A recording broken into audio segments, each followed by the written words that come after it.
How do you do, ladies and gentlemen, and good morning. My name is Seth Julian, and I'm your host for the Morning Coffee Briefing. We're going to talk about crude oil today, the world's most important energy input.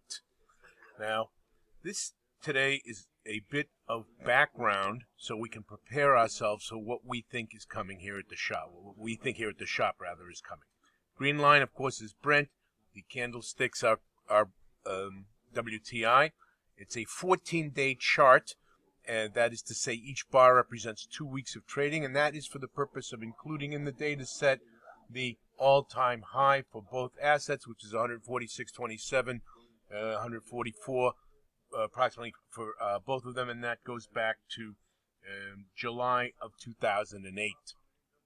Now, what we've seen is from April of 20, that is to say the beginning of this is the fall off during the pandemic, and this is the rise up from the pandemic.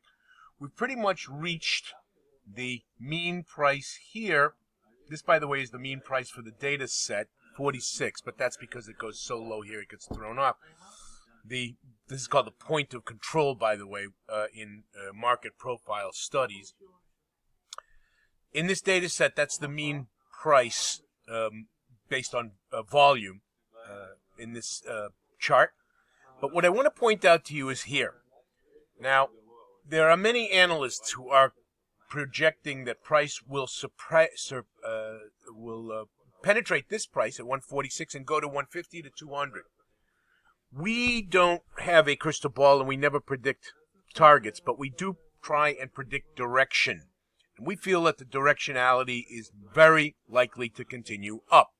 Now, this last 2 weeks, of course, represents what we think is a decline in demand from China, which, due to their zero COVID tolerance policy, has removed a great deal of demand because they shut their economy down. They don't know how to live with the pandemic, with the plague.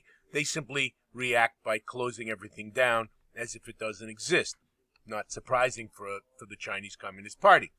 But nonetheless, as far as oil goes, we are in the very, very early innings of a massive readjustment of the oil markets worldwide. Russian oil is coming off the market almost entirely. What little of it can get out to the Asian market will be sold at a deep discount. So we expect that the Iranians will be bringing their oil back onto the market shortly with the resumption of the joint policy to allow their oil back into the market. Venezuelan oil, the President of the United States buttered up the Venezuelan Prime Minister recently in order to get some of his oil back onto the market. And OPEC is capable of pumping a little bit more themselves. But this is just the tip of the iceberg with respect to readjustment of this market. These markets are going to massively readjust. The low-cost producers will be the remainers. The high-cost producers are going to leave the market. And we think that in the near term, and by that we mean the next 6 to 18 months, this price is going to rise. That's our feeling.